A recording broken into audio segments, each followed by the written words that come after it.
Olá para os nossos ouvintes, meu nome é Chloé Pinheiro, eu sou jornalista especializada em saúde e ciência e está começando agora o Medicina do Futuro, um podcast oferecido pela Angen, que é uma das líderes em biotecnologia no mundo e realizado pelo estúdio Abril Branded Content, do Grupo Abril. Nos próximos programas, a gente vai trazer novidades sobre como ciência e biotecnologia estão mudando a forma de fazer medicina. A oncologia se beneficia muito desses avanços, especialmente pela evolução das pesquisas na área de medicina personalizada, que propõe terapias específicas para tumores e pacientes, baseada em características genéticas e testes moleculares. Hoje a gente vai falar especificamente sobre novidades de câncer de pulmão. Agosto é o mês de conscientização desse tipo da doença, que vem caindo de incidência, mas que ainda tem um tratamento desafiador, especialmente quando o diagnóstico demora para acontecer, o que não é raro. Para isso, a gente está aqui com o oncologista Luiz Henrique Araújo. Ele é pesquisador do Instituto Nacional do Câncer, o INCA, do Instituto COI e assessor médico do Laboratório Progenética. Bem-vindo, Dr. Luiz. Olá, Chloé. Obrigado pelo convite.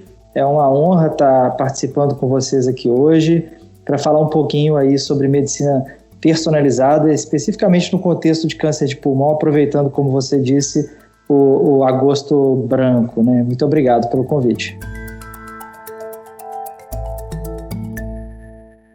Bom, doutor, o conceito de medicina personalizada, ele não é exatamente novo, mas a área certamente ganhou mais relevância nos últimos anos. Então, o que a gente entende como medicina personalizada hoje? A medicina personalizada é uma das formas, né, modernas de se entender medicina. Não é antigo o conceito de que o tratamento deve ser personalizado. Na verdade, há décadas ou séculos, os médicos se preocupam em escutar o paciente, tentar entender quais são as queixas individuais daquele paciente. Mas nos últimos tempos para cá, nós começamos a ver, de fato, uma capacidade de transformar doenças comuns e tratamentos comuns em doenças individualizadas. Em oncologia, isso é um dos grandes patamares, e o câncer de pulmão é o grande exemplo da medicina personalizada na oncologia. Medicina personalizada neste cenário de oncologia também é chamada de oncologia de precisão. E o que é isso? Na verdade, nós utilizamos hoje de diversas técnicas para se chegar a um diagnóstico mais preciso do câncer que nós vamos tratar. Na verdade, cada paciente que tem hoje um diagnóstico de câncer de pulmão, principalmente os subtipos de câncer de pulmão de células não pequenas. Então, hoje é realizado nos pacientes que têm uma doença avançada, ou seja, que vão precisar de tratamentos sistêmicos como quimioterapia, imunoterapia. Nós usamos hoje testes moleculares muito avançados, muito sofisticados. Então, hoje nós tentamos sequenciar dezenas, às vezes centenas de genes do câncer desse paciente para tentar entender qual é a assinatura genética, a assinatura molecular do câncer do paciente que está sentado na nossa frente. E por mais que, por exemplo, câncer de pulmão, se você atender 10 pacientes com câncer de pulmão, todos eles têm em comum um fenótipo, que é o achado de uma massa no pulmão. Todos eles têm uma massa no pulmão. Mas do ponto de vista biológico, molecular, genético, cada um deles tem uma assinatura completamente diferente um do outro. E por isso não tem como tratá-los e esperar o mesmo resultado de forma semelhante. No inglês, é o que os americanos falam de one size fits all, que é aquela roupa que você compra a mesma roupa, fabrica a mesma roupa para todo mundo. Alguns vão chegar lá e vão achar que a roupa está muito apertada. Outros vão chegar e vão achar que a roupa está muito grande, está sobrando gola, está sobrando manga, né? Então, não tem como comprar roupa sem escolher o nosso tamanho. E o tratamento de oncologia e de câncer de pulmão especificamente segue na mesma linha. A gente acabou já entrando um pouco na minha próxima pergunta, né, que era sobre os oncogenes, justamente porque a oncologia é uma dessas áreas onde a medicina personalizada cresceu muito e tem muita aplicação clínica hoje em dia, né? Hoje a gente faz testes moleculares para identificar subtipos de tumores, saber se eles vão reagir a certo tratamento, determinar nível de agressividade e até propor algumas terapias preventivas em alguns casos, né? Então, a gente vai falar agora um pouco dos oncogenes, como eles podem ajudar, doutor, no diagnóstico e tratamento e quem que deve fazer esse tipo de exame. Perfeito, Chloé. Então, eu vou te dar um exemplo, né, dentro aí do câncer de pulmão.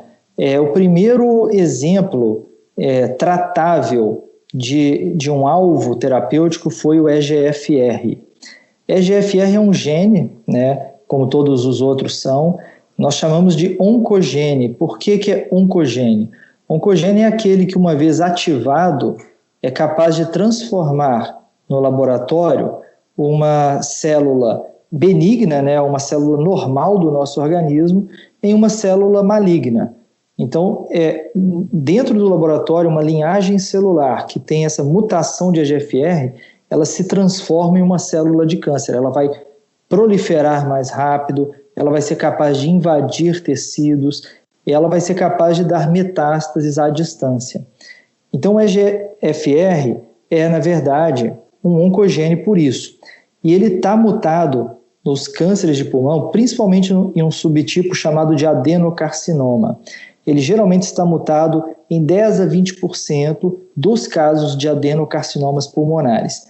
Existe uma variabilidade de acordo com a região geográfica, com o sexo e com a história de tabagismo. Então, o EGFR especificamente, ele tende a ser mais comum em pacientes asiáticos ou de origem asiáticas. Os chineses, japoneses têm uma taxa mais elevada dessa mutação no câncer. Mulheres têm um pouco mais de mutações de EGFR no câncer do que homens, e não fumantes. Então, é interessante isso, porque o câncer de pulmão de não fumantes, você bem falou na introdução, que a incidência tem diminuído de câncer de pulmão ao longo do mundo, principalmente em países desenvolvidos. No Brasil também nós já começamos a ver uma curva de redução. Porém, os casos de câncer de pulmão em não fumantes, na verdade, têm uma curva ainda ascendente. Nós não entendemos até o momento a causa desse desenvolvimento de câncer de pulmão de não fumantes, mas eles têm também uma biologia molecular completamente distinta, e entre essas distinções estão as mutações de EGFR. Então, olha que interessante, o EGFR já era sabido que ele era uma proteína, né, o gene faz sintetizar uma proteína, né, e que essa proteína está presente, ela está expressa em câncer de pulmão. Nós sabemos disso há décadas.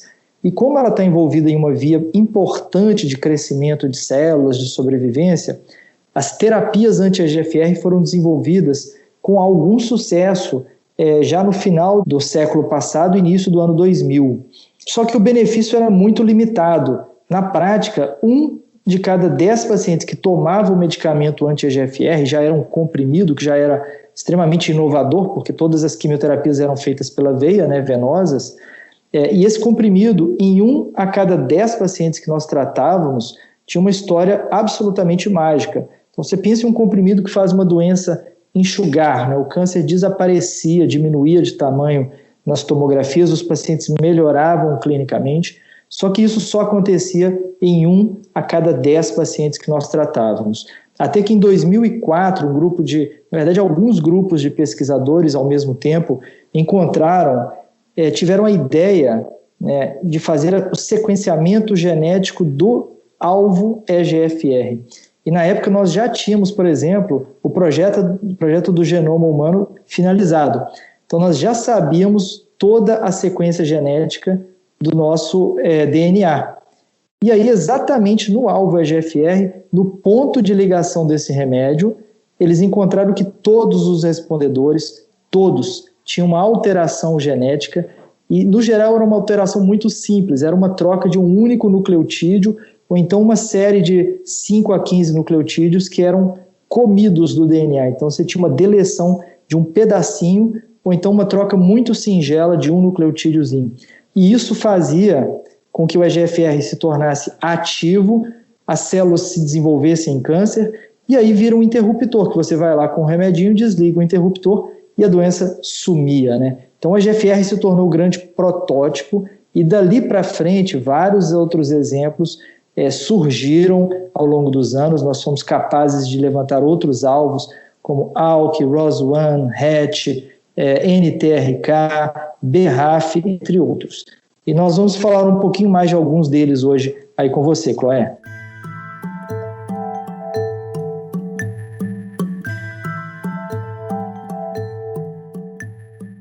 Bom, agora que a gente já mapeou bem como a medicina personalizada evoluiu e ajuda no combate ao câncer, a gente vai entrar no tema principal desse episódio, que é o câncer de pulmão, e vamos falar de uma mutação específica, né, que a gente vai contar daqui a pouco qual é. Antes de tudo, eu vou dar alguns números para contextualizar a doença. O câncer de pulmão é o segundo tumor mais comum no país, ele perde só para o câncer de pele não melanoma. Segundo o INCA, são 30 mil novos casos e 27 mil mortes ao ano pela doença. Como a gente já bem falou no começo, né, com as ações antitabagismo e a queda no número de fumantes, a incidência e a mortalidade do câncer de pulmão caíram muito, né, porque ele está muito relacionado com o cigarro. Isso é bom, mas ainda existem outros desafios no combate à doença, como o próprio Dr. Luiz mencionou, que é o fato de que pessoas não fumantes pegam ela também, se descobre na maioria das vezes tarde. Enfim, um dos principais desafios, né, como eu já disse, é o diagnóstico precoce. Segundo o INCA, só 16% dos tumores de pulmão são flagrados em estágio inicial, quando o tumor está localizado e o tratamento é relativamente mais simples. Por isso, no geral, a taxa de sobrevida em 5 anos é de 18% da doença, um número relativamente baixo, né? Diversos tratamentos tentam melhorar esses números, mas antes disso a gente precisa conhecer bem os tumores. Por isso, Dr. Luiz, quero que o senhor continue, que a gente já começou a falar, que é quando a gente já conhece sobre esses subtipos. Então, antes a gente falava em 2 grandes grupos, né, de tumor de pulmão, pequenas células e não pequenas células. Como isso avançou nos últimos anos com as novidades da ciência e da biotecnologia? Perfeito, Chloé. Você tocou em um ponto essencial, que exemplifica muito bem o que é a evolução da medicina personalizada em câncer de pulmão. O próprio diagnóstico era muito simplista. O patologista, né, o diagnóstico de um câncer é feito pelo patologista no final das contas, né? Você tem a suspeita de que alguém está com câncer, você faz uma tomografia, normalmente você vai encontrar algumas lesões ou nódulos ou massas, né? Mas o diagnóstico vem quando é feita uma biópsia e dessa biópsia o patologista tira um pedacinho, faz uma lâmina e examina essa lâmina no microscópio, né? E dali o patologista vai classificar, primeiro, se existem células de câncer, segundo, qual o tipo de câncer que ele está encontrando. E aí, para isso, ele usa vários tipos de colorações, né, para tentar caracterizar os núcleos, citoplasmas, membranas e vários outros componentes ali daquele tecido para dar uma classificação histológica. Bem, como você disse, a classificação tradicional era feita em câncer de pulmão de células pequenas, que é um subtipo agressivo que predominantemente acontece em fumantes e pessoas normalmente que fumaram bastante ao longo da vida praticamente toda, e os subtipos de câncer de pulmão de células não pequenas, que era, na verdade, um grande balaio ali com vários subtipos incluídos, né? Hoje, a tendência é que nós não usemos muito essa nomenclatura câncer de pulmão não pequenas células. Todo o esforço da patologia hoje é para tentar subtipar, né, se na verdade nós estamos falando de um adenocarcinoma, de um carcinoma de células escamosas, de um carcinoma um pouco mais raro de grandes células, ou até alguns outros subtipos bem mais raros, né?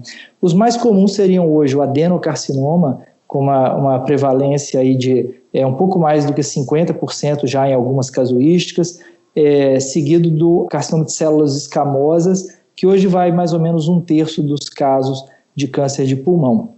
Então, doutor, sabendo agora, né, desses subtipos, dessas classificações mais precisas, queria te perguntar sobre a genética, né, por trás do câncer de pulmão. A gente falou do EGFR anteriormente, né, Então, agora, o que mais a gente tem de possíveis alvos aí? Como o estudo da genética do câncer de pulmão evoluiu recentemente? Bom, Chloé, então eu falei um pouco antes sobre a questão do projeto do genoma humano, né? Então, eu gosto de falar disso porque é um assunto realmente muito transformador na oncologia. Você imagina, a gente não conhecia há poucas décadas nossa sequência genética, né? E hoje nós temos total conhecimento disso. E quando acabou o projeto do genoma humano, qual o próximo passo? Nós vamos aprender a sequência de quê agora? A sequência das alterações do genoma humano que desenvolvem as doenças do ser humano. E o câncer é a grande doença que precisa ser estudada exatamente pelos efeitos deletérios que ela ainda traz, né, nas famílias, né, nas pessoas. Então, os projetos de genoma de câncer foram iniciados, né, um deles, dos mais famosos, é o TCGA, que é o The Cancer Genome Atlas, Atlas do genoma do câncer. E para cada doença foi desenhado o genoma, o atlas do genoma, entre eles o de câncer de pulmão. Né? E com isso nós fomos aprendendo cada vez mais. Né? Hoje vários alvos foram descobertos. É importante lembrar também, a tecnologia desenvolveu muito rapidamente do genoma humano para cá, porque você imagine, gastou quase 1,5 décadas para genotipar o DNA de um único indivíduo ser humano. Né? E hoje nós fazemos aí sequenciamentos gigantescos, em um dia, em uma semana, você tem um genoma completo de um câncer tipado, e eventualmente para dar um laudo clínico do que tem naquele tumor. Isso é inimaginável há 2 décadas. Né? E com isso o conhecimento evolui rapidamente, né?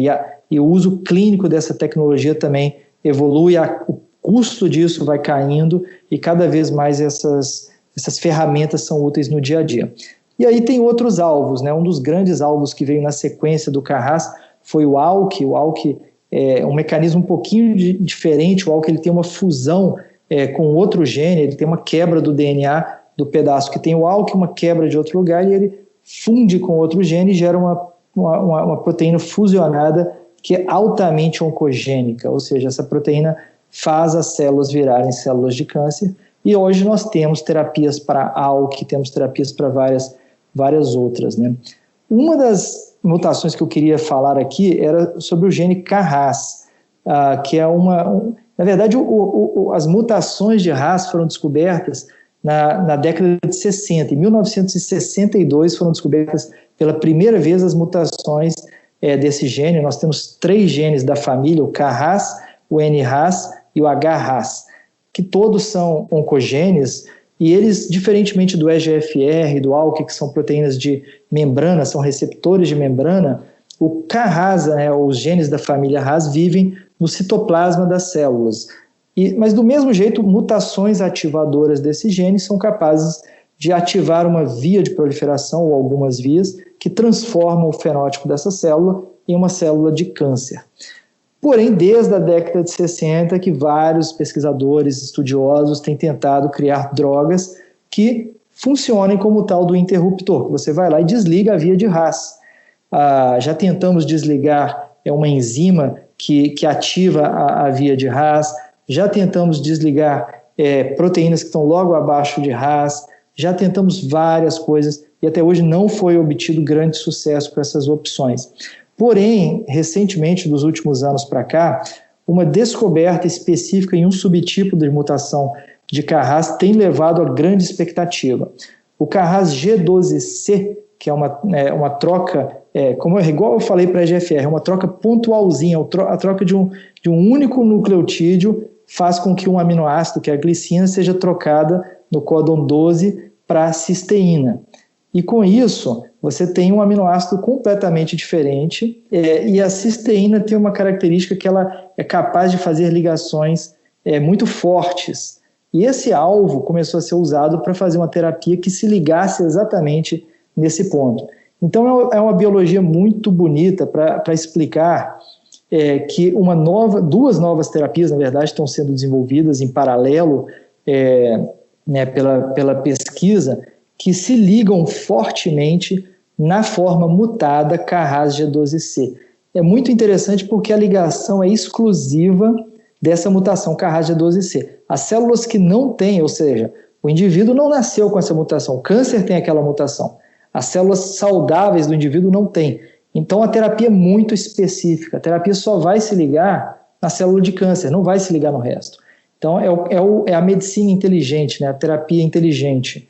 E da mesma forma, como ela é específica, ela vai ter provavelmente muito poucos efeitos colaterais. Então vai ser muito provavelmente essas drogas vão ser bem toleradas e muito eficazes. Elas hoje estão em estudo clínico, em fase avançada de estudo clínico, e é interessante que as pessoas, indivíduos, os médicos inclusive, fiquem atentos, porque assim caminha a pesquisa clínica. A pesquisa clínica caminha em projetos que vêm desde o laboratório, né, da bancada até o uso clínico. E hoje nós temos estudos já abertos no Brasil com essas terapias. Então, tanto para as pessoas que estão passando por câncer de pulmão, quanto familiares ou conhecidos que têm amigos que estão fazendo esse tipo de tratamento, ou os próprios médicos que estejam escutando, vale a pena manter uma antena acesa. Se vocês têm algum paciente com algum tipo dessas mutações, procure um estudo clínico aberto no país, nós já temos essas opções disponíveis.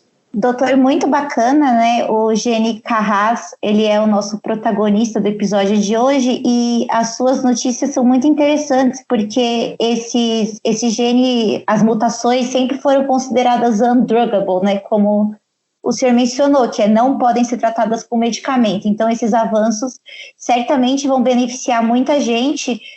Inclusive, pessoal, o Dr. Luiz conduziu recentemente um estudo com mais de 4.000 pacientes, né, para estudar essa mutação especificamente. Então, conta para a gente um pouco, doutor, como foi feito esse estudo, quais foram os achados mais relevantes? Bom, Chloé, então, nós apresentamos esse ano no congresso da AACR 2020, que é o maior congresso de pesquisa em câncer de todo o mundo, né, Associação Americana de Pesquisa em Câncer. Esse ano, como todos os outros congressos médicos, aconteceu de forma virtual e nós apresentamos os dados brasileiros de sequenciamento de Carras em mais de 4.000 pacientes com câncer de pulmão, não pequenas células, e também apresentamos em paralelo os dados de mais de 4.000 pacientes com câncer coloretal, também testados para o sequenciamento de Carras. O que nós encontramos foi que o Carras está mutado aí no câncer de pulmão em aproximadamente 6,7% dos pacientes no Brasil e em 3,4% dos pacientes com câncer coloretal. Tá? Então, esses muito provavelmente vão ser os números que nós vamos encontrar no dia a dia. Essa pesquisa englobou pacientes das 5 regiões geográficas do país. Existe uma pequena diferença de distribuição, porém, esses números são realmente bastante amplos no sentido de englobar uma boa distribuição de homens, mulheres, fumantes, não fumantes e essa distribuição geográfica. Então, em câncer de pulmão, muito provavelmente o número vai estar perto aí desses 6,7%, eu gosto de arredondar para 7%, mas que é um número extremamente relevante. Se a gente considerar o EGFR, que eu falei lá no início, ele está presente em mais ou menos 10 a 20% dos casos.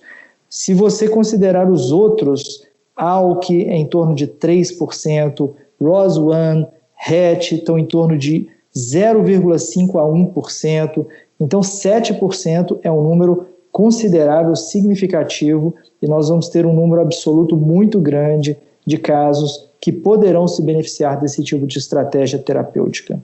No seu trabalho, doutor, você chegou a avaliar especificamente a mutação G12C, né, também? Sim, esses números que eu estou te falando são especificamente da mutação Carras G12C. Também tem algumas características interessantes que vale a pena contar, porque em câncer de pulmão, por exemplo, o G12C é o principal subtipo de mutação que nós vamos encontrar. Então, se você tem um paciente ou se alguma pessoa está com câncer com Carras mutado, né, não adianta ter o Carras mutado, tem que olhar qual subtipo. Né? E em câncer de pulmão, o mais comum subtipo é, de fato, o G12C, enquanto em câncer coloretal não é. Em câncer coloretal são G12V, G12D, que parece a mesma coisa, é muito mas é exatamente esse detalhezinho da troca do aminoácido na proteína que dá aquela capacidade da ligação que eu falei.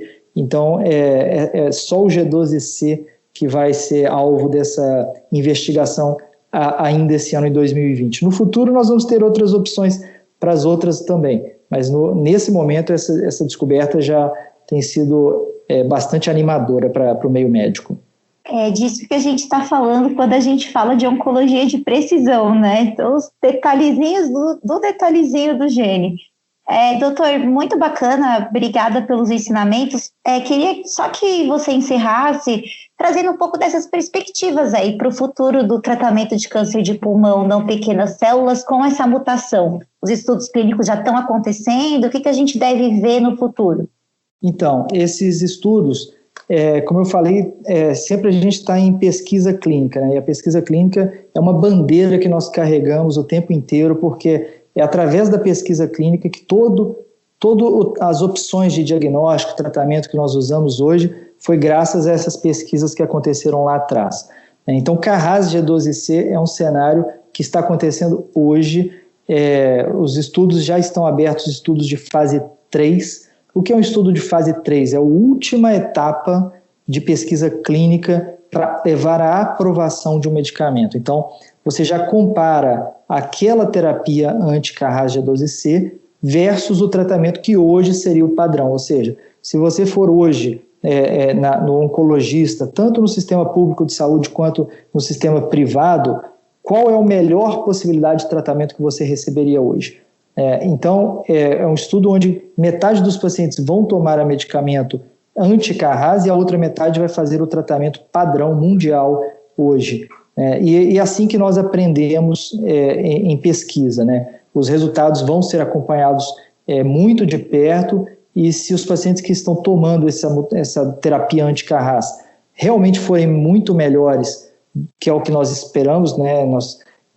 Nós temos quase certeza que eles vão muito melhores, mas a pesquisa exige, e assim que acontece, porque senão você acabaria incorporando vários tratamentos que não se provaram realmente melhores na prática. Então, se realmente se comprovar esse medicamento, eu acredito que até o ano que vem já possa estar aprovado pelas principais agências regulatórias, e eu tenho uma expectativa, inclusive, do Brasil, que até o ano que vem já tenhamos isso disponibilizado no mercado.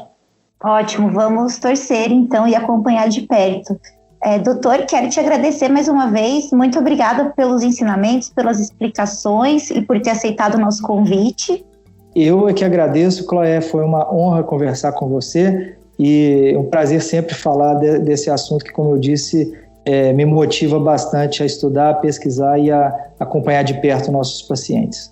Legal, bom, e obrigada também para todo mundo que está escutando a gente e até os próximos episódios, tem muito mais novidade da ciência e da biotecnologia por aí.